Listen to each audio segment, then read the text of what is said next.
बुधवारी 6 जुलैला मुरुड ईश्वरपूर शहरामध्ये बिबट्याची धावाधाव, त्या पाठोपाठ गर्दीची धावाधाव आणि अखेरीस 5.5 तासाच्या प्रयत्नानंतर वन विभाग आणि पोलीस आणि नागरिकांना त्या बिबट्याला जेरबंद करण्यामध्ये यश आहे. मुरुड ईश्वरपूर हे जे गाव आहे हे सांगली जिल्ह्यामध्ये वाळवा तालुक्यामध्ये पेठ सांगली रस्त्यालगत आहे.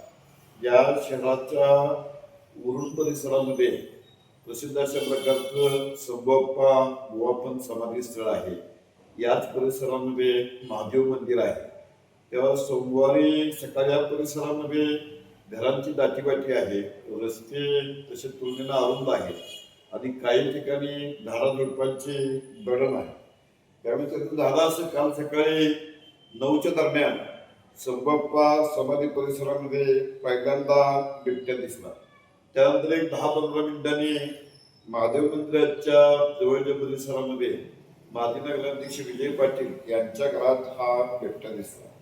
त्यानंतर काही मिनिटांनी या बिबट्यानं महात्मा फुले विकास सोसायटीच्या इमारतीवरती उडी मारली.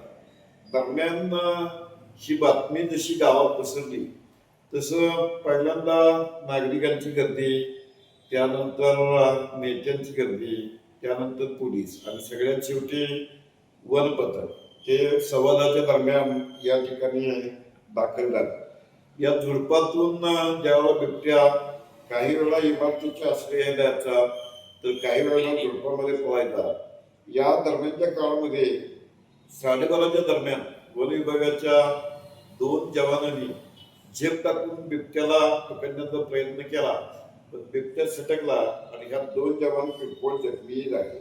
अखेरीस दुपारी 2:30 वाजता एका मोटारीखाली बंगल्याच्या आवारामध्ये बिबट्याला भुलीचं इंजेक्शन देण्यात आलं आणि हा साधारणपणे 2.5 वर्षाची जी मादी आहे त्या मादीला सुरक्षितपणे 5.5 तासाच्या प्रयत्नानंतर पकडण्यात आला. तर ह्या घडामोडीमध्ये सगळ्यात महत्वाचा जो भाग आहे तो म्हणजे नागरिकांची गर्दी आणि सोशल मीडियाची भूमिका.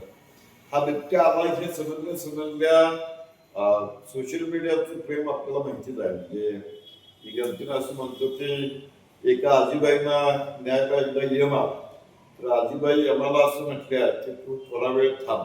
यम म्हटला का, तर आजीबाई त्याला असं म्हटलं की थांब, ट्रॅव्हलिंग टू हेवन असा स्टेटस अपलोड करते आणि मग तुम्हाला न्यायला हरकत नाही. त्याच पद्धतीनं इथं जी उत्साही अशा प्रकारची गर्दी जमलेली होती ती मोबाईलमध्ये बिबट्याचं चित्रण करण्यामध्ये अनेक तरुण व्यस्त होते आणि व्हॉट्सअप ग्रुपवरती म्हणजे अर्थात या सगळ्या घडामोडीमध्ये युट्यूब चॅनलचे अनेक प्रतिनिधी, ज्याला आपण अपारंपरिक माध्यम म्हणून, हे सातत्याने या सगळ्या घटनांचं रेकॉर्ड करत होते. इथे अनावर अशा प्रकारची जी गर्दी आहे, ज्या छोट्या छोट्या रस्त्यावरनं तर माणसं धावत होती, पण संभोप्पा मठाचं जे तटरक्षक भिंत आहे त्या तटरक्षक भिंतीवर काही जण तर त्या महादेव मंदिराच्या कासावरती चढून सुरक्षितपणे हवाई पद्धतीनं या बिबट्याची पाहणी करत होते.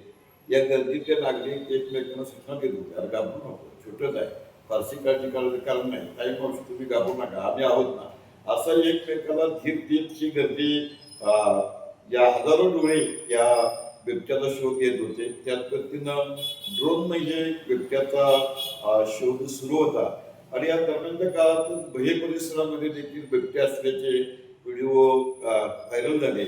आणि या सगळ्यात महत्वाचं आहे जी गर्दी आहे ती गर्दी रोखण्यासाठी काही वेळा या गर्दीला पोलिसांना देखील कठोर भाषेमध्ये बोलावं लागलं, सौम्य अशा प्रकारचा लाठी हल्ला करावा लागला. अर्थात ही घटनाच नवीन आणि शहरामध्ये पहिल्यांदा अशा प्रकारचा बिबट्या दिसल्यामुळे लोकांच्या गर्दीमध्ये उत्साही होते. आता ते उत्साही गर्दीचं पण एक वैशिष्ट्य आहे की साधारणपणे नीटपणे अभ्यास करून परीक्षा वगैरे पास होणारी मुलं आहेत असं कोण या धामधूममध्ये नसतं, पण वेगवेगळ्या प्रकारचे उत्सव साजरे करणारे, कोरोनाच्या काळात पुढे येणारे, निवडणूक प्रचारात अग्रेसर असणारे असे अनेक तरुण उत्साहानं या ठिकाणी बिबट्याला रोखण्यासाठी सलग 5-5.5 तास धावाधाव करत होते. तेव्हा उत्साही गर्दी आणि सोशल मीडियाचा वाटा असल्यामुळे अक्षरशः उरण परिसराला एखाद्या उरसाचं किंवा जत्रेचं स्वरूप आलेलं होतं. या छोट्या छोट्या रस्त्यावरून हजारो नागरिक धावत होते. त्यामुळे 2 जवान वन विभागाचे आहेत ते त्या बिबट्याला पकडण्यामध्ये किरकोळ जखमी झाले.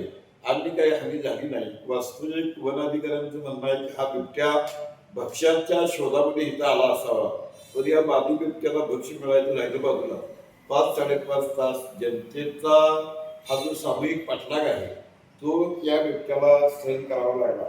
बाकी काही असलं तरी सोमवार 6 जुलै हे पुरवडेश्वरपूर शहराच्या इतिहासामध्ये बिबट्याचं आगमन आणि त्याला पकडण्याची जोरदार मोहीम आणि लोकांनी हे मिशन सत्य केलं याबद्दल सोमवार 6 जुलै हा दिवस लोकांच्या दीर्घकाळ लक्षात राहील यात शंका आहे.